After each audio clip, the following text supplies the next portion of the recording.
आज हम इस वीडियो में वैसे स्टूडेंट जो खासकर जामिया मिल्लिया इस्लामिया में बी ऑनर्स पॉलिटिकल साइंस का एंट्रेंस एग्जाम देने वाले हैं, मैं सजेस्ट करूंगा। ऑब्वियसली आपके मन में होंगे कि भाई बी ऑनर्स पॉलिटिकल साइंस का एंट्रेंस को ऐसे क्वालिफाई करें। तो इस वीडियो में आपको डिटेल में बताया जाएगा सोर्सेज के बारे में, कौन कौन से बुक्स पढ़ने हैं, क्या है वहाँ पे एक्चुअल में किस तरीके से बी ऑनर्स पॉलिटिकल साइंस का एग्ज़ाम होता है, पैटर्न क्या है, और आपको क्या आप टिप्स अपना सकते हैं जिससे कि आपको हेल्प मिले और एंट्रेंस क्वालिफाई करें। चलिए हम सबसे पहले एक तो ये कि कुछ बेसिक डिटेल है आपके कोर्स से रिलेटेड, वो मैं आपको बता दूं ताकि आप जान पाएँ और बाद में गलती ना करें। पहला दूसरा ये कि आपको कौन कौन से बुक पढ़ना चाहिए। हालांकि मैं बता दूं, मैंने भी 2020 में जामिया का बी ऑनर्स पॉलिटिकल साइंस का एंट्रेंस क्वालिफाई किया था। खैर अब आते हैं, क्योंकि उसमें भी मेरे पास एक्सपीरियंस है, इसीलिए वो एक्सपीरियंस मैं आपको शेयर करना चाहूँगा। और ऑब्वियसली हर साल बहुत सारे ऐसे स्टूडेंट्स हैं जो गाइडेंस हमारी जारी है, बहुत सारे स्टूडेंट्स अलग अलग डिपार्टमेंट में क्वालिफाई कर रहे हैं। खैर ओवरऑल सारा क्रेडिट स्टूडेंट्स पे ही जाता है, क्योंकि क्वालिफाई करने वाले एक स्टूडेंट्स ही होते हैं। पढ़ने का वे ऑफ कह सकते हैं अंडरस्टैंडिंग या टीचिंग के लिए सब उन्हीं के ही हाथों में होता है। मैं तो सिंपली आपको सजेस्ट करूँगा। खैर आते हैं सबसे पहले आपके पेपर पे, that is B honours political science. But याद रखिए जामिया के अकॉर्डिंग आपका जो बी ऑनर्स पॉलिटिकल साइंस का पेपर वो B05 का नाम से जानता है। मतलब जामिया उसको B05 का नाम से कहता है, बट आप जो है उसको बी ऑनर्स पॉलिटिकल साइंस कहते हैं। ठीक, तो अगर आप सिलेबस डाउनलोड करने जाएंगे तो वहाँ पर आपको B05 दिखेगा, इसलिए मैं रिमाइंड कर। ऑब्वियसली बैचलर कोर्स जो होते हैं वो 3 ईयर्स के होते हैं, दैट्स वाई 6 सेमेस्टर। एंड वहाँ पे जो सीट्स है ऑफिशियली वो 42 सीट्स है, बट जब आप रिजल्ट देखेंगे तो उसमें ज़्यादा बच्चे का नाम आता है। तो ये अप्स एंड डाउन्स होते रहते हैं, कोई बहुत बड़ा इशू नहीं है।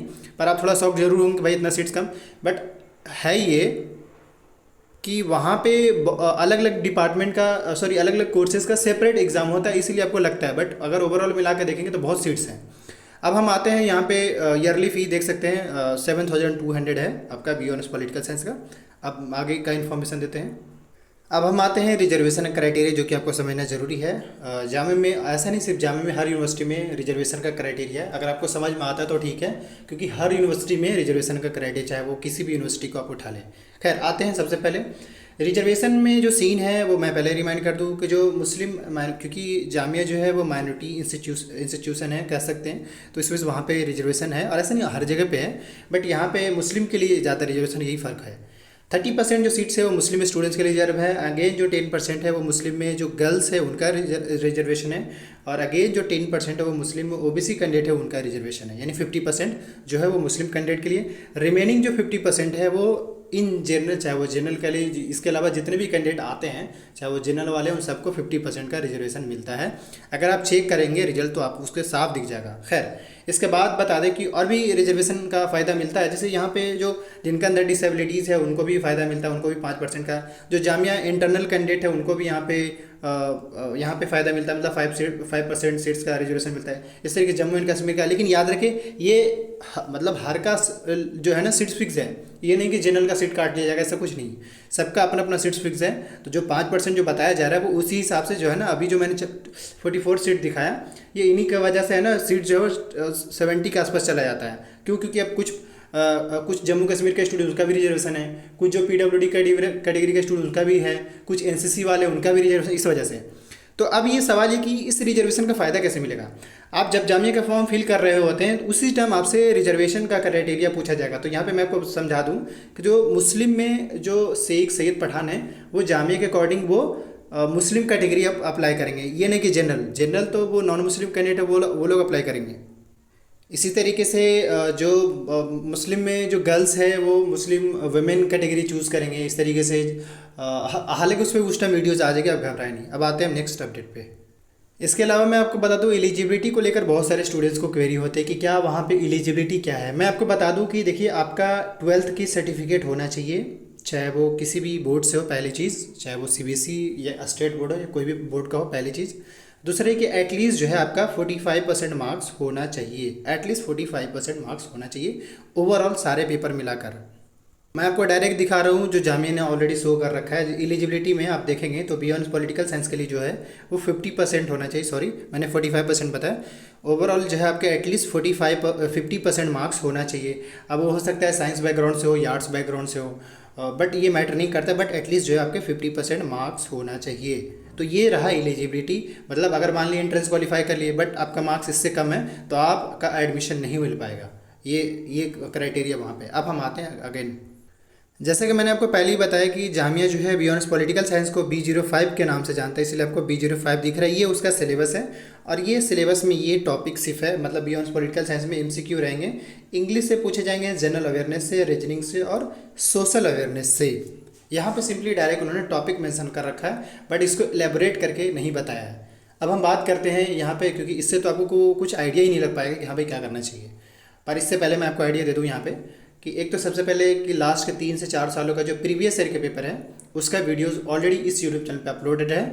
वीडियो के डिस्क्रिप्शन बॉक्स में हो सकता है उसका लिंक मेंशन हो, आप वहाँ से भी देख सकते हैं। मतलब अब इसके बाद हम बात करते हैं कि आपको करना कैसे है। देखिए, इंग्लिश के लिए कोई भी एक अच्छी बुक, चाहे वो SP बख्शी का हो, SP बख्शी आप कर सकते हैं, वरना कोई भी एक अच्छी बुक हो उसमें आपके, जैसे इंग्लिश में आजकल जो है जो जामिया पूछ रहा है, एक तो वो antonym, synonym, one word substitution. इसके अलावा अब जो है थोड़ा सा शिफ्ट कर रहा है ये ग्रामर सेक्शन में, मतलब मॉडल्स हो गए, वर्ब हो गया, एडजेक्टिव हो गए, इन सब पे भी क्वेश्चन पूछ रहा है। अगर आप क्वेश्चन प्रीवियस ईयर का पेपर देखेंगे तो इससे ये पता चल रहा है कि आपका जो ग्रामर हो, यानी कि इंग्लिश का जो पोर्शन है वो एटलीस्ट SSC लेवल का होना चाहिए।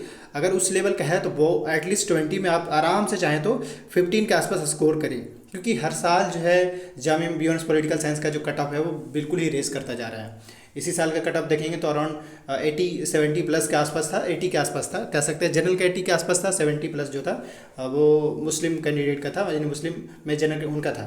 खैर, तो इससे ये पता चल रहा है कि आपको बड़ा ढंग से, बड़ा अच्छे से प्रिपेयर होकर आना होगा, तभी आप क्वालिफाई कर पाएंगे। तो ये मैंने इंग्लिश का सोर्सेस बताया। अगर SP बख्शी का है तो अच्छी बात है, कोई भी इंग्लिश का बुक उठाइए जिसमें एरर वगैरह हो, या अगर कोई यूट्यूब चैनल पे जहाँ पे हर दिन एरर वगैरह SSC लेवल का हो। SSC लेवल में जितने भी आजकल बैंकिंग वगैरह हो जा रहे हैं, SSC MTS वगैरह को हो गए, और भी जो आजकल जॉब एग्ज़ाम जो हो रहे हैं, तो उनके सिलेबस के अकॉर्डिंग इंग्लिश का जो पैटर्न ऑलमोस्ट उनको फॉलो करता ही है।